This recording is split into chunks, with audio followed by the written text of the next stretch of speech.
LGBTQ உடைய bright month என்ற ஒரு நிகழ்வு தற்போது இணையத்தில் வைரலாக பரவிக்கொண்டு வருகிறது. இதற்கு ஆதரவு தெரிவித்து ஒரு கூட்டமும் எதிர்ப்பு தெரிவித்து ஒரு கூட்டமும் அவர்களது கருத்துக்களை பதிவு பண்ணிகிட்ருக்காங்க. அதில் குறிப்பிட்டு நாம் தமிழர் கட்சியை சார்ந்த தமிழ் கலைக்குகன் என்கிற நபர் ஒரு விஷயத்தை பதிவு பண்ணியிருக்காரு. அதுதான் மிகவும் யோசிக்கக்கூடிய நிகழ்வாகவும் இருக்கிறது. கிரேஸ் பானு அப்படிங்கிற ஒருத்தவங்களை டேக் பண்ணி அவர் ஒரு விஷயத்தை பதிவு செய்தாங்க. அவர்கள் யார் அப்படின்னா, திருநங்கை ஆக்டிவிட்டிஸ் மற்றும் எல்ஜிபிடிக்யூ உரிமை போராளி. தமிழ்நாட்டின் முதன்மையான போராட்டங்கள் அவர்களுடைய முகம் இருக்கும். அவர்களது புத்தகத்தில் எல்ஜிபிடிக்யூ கம்யூனிட்டி சேர்ந்த மக்களுடைய அவர்களுடைய நண்பர்கள் எழுதியுள்ள புத்தகங்கள் அண்ணன் சீமான் அவர்கள் ஆதரித்து அறிக்கை வெளியிட்டிருக்கார்.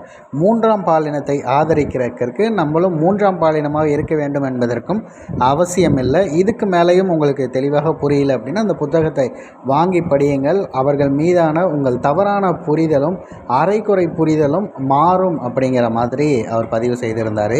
உண்மையிலே அண்ணன் சீமான் அவர்கள் அப்படி ஒரு விஷயத்தை பதிவு செய்திருக்காரா அப்படின்னு எடுத்து பார்க்கும்போது அண்ணன் அவர்கள் நிச்சயமாக பதிவு செய்திருக்காங்க. அவர் என்ன குறிப்பிட்டிருக்காரு, அவர் சொல்லியிருக்க அந்த மொத்த விஷயத்தையும் நம்ம இந்த காணொலியில் பார்த்துருப்போம். சென்னை புத்தக கண்காட்சியில் திருநங்கை அச்சகம் திருநங்கை பிரஸ் சார்பில் வெளியான அரங்கு எண் 164 டியில் விற்பனையாகி வரக்கூடிய ஸ்வேதா எழுதியுள்ள நிப்பானம், கிரேஸ் பானு எழுதியுள்ள தீட்டுப்பறவை, ஆல்காவின் காலிடுக்கில் ஒப்பந்தங்கள், திருநம்பி கவிஞர் ஸ்ரீகாந்துடைய அவளுக்கென, திருநம்பி சேஷேஷ் எழுதியுள்ள உன்னை கொடு, கல்கி சுப்பிரமணியம் எழுதியுள்ள குறி அறுத்தேன் மற்றும் ஒரு திருநங்கையின் டைரி குறிப்பு ஆகிய நூல்களை அன்பு உறவுகள் வாங்கி வாசித்துணர வேண்டும் என அண்ணன் சீமான் அவர்கள் பதிவு செய்திருக்காரு. மேலும் நாம் தமிழர் கட்சி 2016ஆம் ஆண்டு தான் சந்தித்த முதல் தேர்தலில் தமிழ்நாட்டின் முதல் திருநங்கை சட்டமன்ற வேட்பாளரை ஆர்கே நகர் தொகுதியில் போட்டியிட செய்தது நாம் தமிழர் கட்சி அவர்களுக்கு வழங்கக்கூடிய சலுகை அல்ல, அவர்களது உரிமை. இன்னும் நாம் தமிழர் கட்சி கூடுதலாக ஒரு விஷயத்தை பதிவு செய்தது. அது என்ன அப்படின்னா, தனி இடஒதுக்கீடு என்ற தங்களின் உரிமையை பெறுவதற்கு மூன்றாம் பாலினத்தவர்கள் மட்டும் இக்கோரிக்கையை முன்வைக்க வேண்டும் என்றில்லை. நாம் ஒவ்வொருவரும் அவர்களுக்காக குரல் கொடுக்க வேண்டும், போராட முன்வர வேண்டும். அதற்கான புரிதலை இந்த புத்தகங்கள் நிச்சயம் ஏற்படுத்தும் என அண்ணன் சீமான் அவர்களிடமிருந்து வெளிவந்த ஒரு அறிக்கை இருக்கிறது. அதை தான் நீங்கள் பார்த்துட்ருக்கீங்க.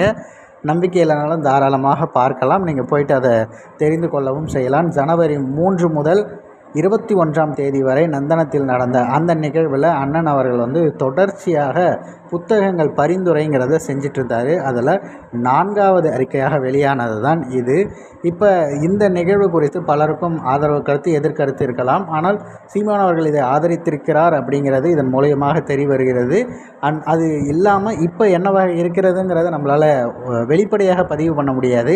நாம் தமிழர் கட்சியுடைய சுற்றுச்சூழல் பாசறை வெண்ணிலா தாயுமானவர்கள் அவங்க பதிவு செய்தது தான் இந்த ஒரு டிபேட்டுக்கான காரணமாக இருந்தது.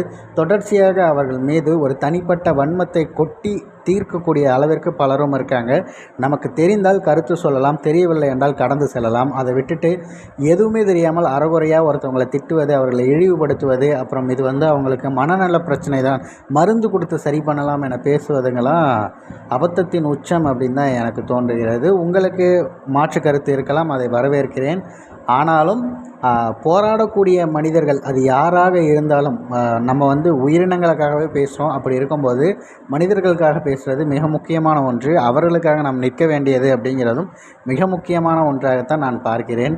இந்த செய்தியை குறித்து உங்களது பார்வைகளை நீங்கள் பின்னூட்டத்தில் பதிவிடலாம்.